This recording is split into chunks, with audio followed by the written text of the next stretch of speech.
Hello दोस्तों, मैं आपका स्वागत करता हूं अपने इस YouTube चैनल पर। मैं आपके लिए लेकर आया हूं वर्णमाला के मोस्ट इम्पोर्टेंट क्वेश्चंस। स्टार्ट करने से पहले मैं आपसे एक क्वेश्चन करना चाहता हूं कि वर्ण को क्या कहते हैं। इसका आंसर मैं आपको वीडियो के अंतिम में दूंगा। इसका आंसर आपको कमेंट सेक्शन में लिखना है। प्रश्न है, वर्ण को क्या कहते हैं? शब्द, ध्वनि या अक्षर? तो चलिए स्टार्ट करते हैं अपना पहला प्रश्न से।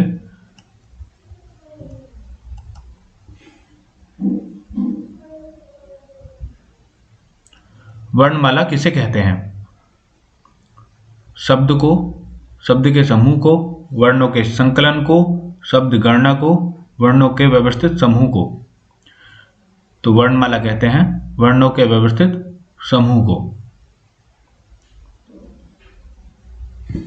प्रश्न नंबर 2, भाषा की सबसे छोटी इकाई है? शब्द, व्यंजन, स्वर, वर्ण? तो इसका जवाब है वर्ण। भाषा की सबसे छोटी इकाई वर्ण होती है। प्रश्न नंबर 3, स्थान के आधार पर बताइए कि मूर्धन्य व्यंजन कौन से हैं? तो मूर्धन्य व्यंजन, यदि आपने कहीं से भी क्लासेस ली हैं हिंदी की, तो आपने एक कॉन्सेप्ट देखा होगा कचट तप का।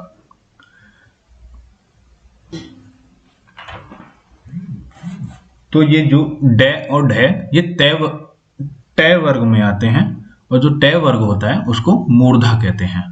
तो टै, ठे, डे, ढे, अण। तो इसका जवाब है डे और ढे। नेक्स्ट,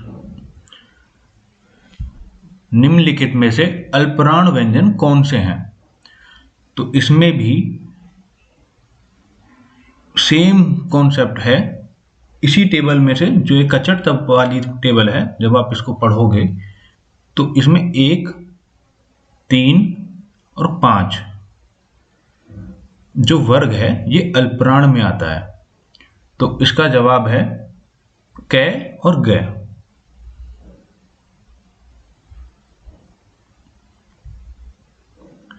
शय, श, है कौन से व्यंजन कहलाते हैं? शय, श, है कौन से व्यंजन कहलाते हैं? ये कहलाते हैं संघर्षी व्यंजन, और ये कहलाते हैं ऊष्म व्यंजन भी ये कहलाते हैं।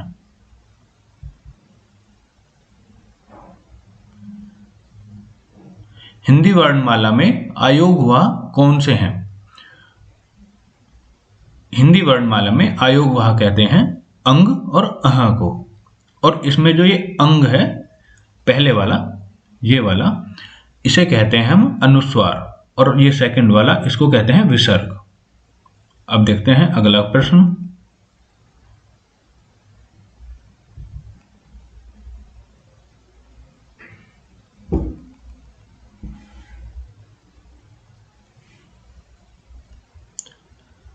निम्नलिखित में से बताइए कि नवीन विकसित ध्वनियां कौन सी हैं? मैं आपको बताऊंगा कि नवीन विकसित ध्वनियां कौन सी होती हैं। नवीन विकसित ध्वनियां होती हैं क, ख, ग, ज और फ। ये नवीन विकसित ध्वनियां होती हैं। बेशक इसमें मैंने ऑप्शन में सारी मेंशन नहीं कर रखी हैं, लेकिन क, ख, ग, ज और फ, और इन्हीं को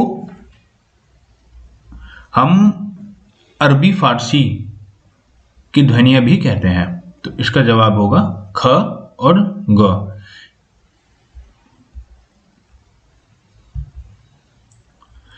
क, ज, ग, फ ध्वनियां किसकी हैं? ये ध्वनियां होती हैं अरबी फारसी की। अगला प्रश्न,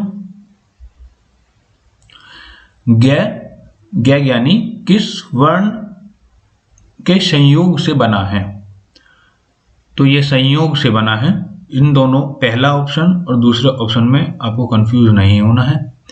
हमेशा जो पहले वाला वर्ण होगा ये इसमें हलंत होगा। तो इसका जवाब हो जाएगा ये वाला ऑप्शन।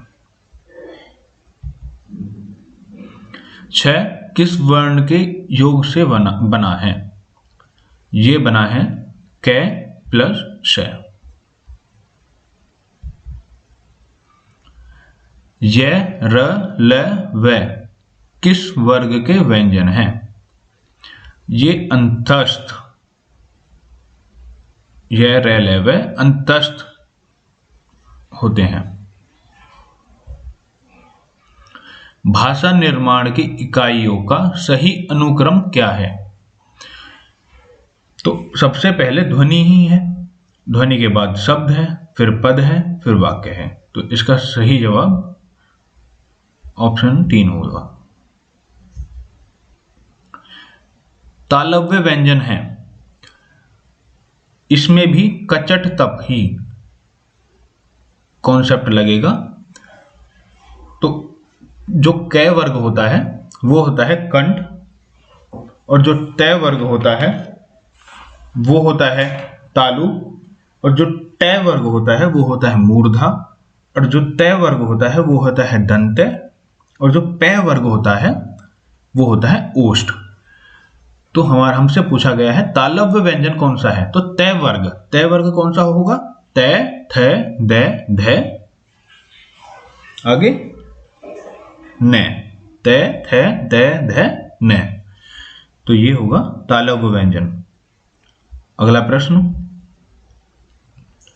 अर्थ के आधार पर शब्द कितने प्रकार के होते हैं? तो मेरे भाई अर्थ के आधार पर शब्द 6 प्रकार के होते हैं।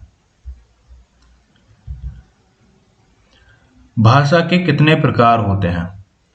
एक मौखिक, लिखित, तीसरी याद करो सांकेतिक। तो 3 प्रकार हुए भाषा के।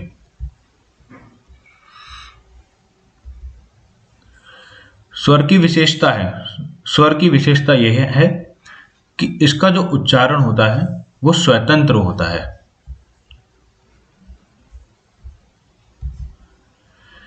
हिंदी शब्दकोश में 6 का क्रम किस वर्ग के बाद आता है? तो हिंदी शब्दकोश में 6 का क्रम क वर्ग के बाद में आता है। अगला प्रश्न, च का उच्चारण स्थान है तालु। च का उच्चारण स्थान है तालु,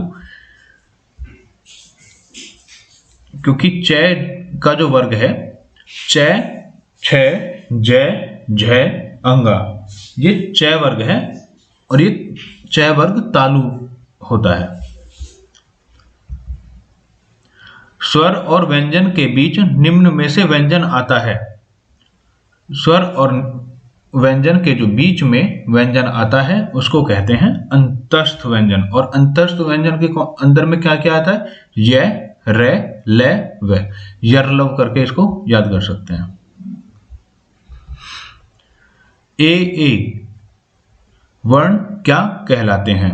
ए वर्ण कहलाते हैं कंठ तालव्य। श है कौन से व्यंजन है? ये हैं संघर्षी व्यंजन, और इनको हम कहते हैं ऊष्म व्यंजन भी।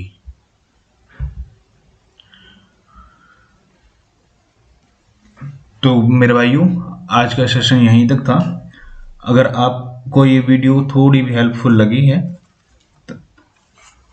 तो आप हम चैनल को सब्सक्राइब कर सकते हैं, शेयर करें आप अपने दोस्तों के साथ में, जिससे मैं आगे भी और भी बेहतरीन वीडियोस, ये तो सिर्फ एक डेमो वीडियो थी, चैनल की फर्स्ट वीडियो है, आने वाली वीडियोस बहुत बेहतरीन कंटेंट के साथ में लेकर आऊँगा।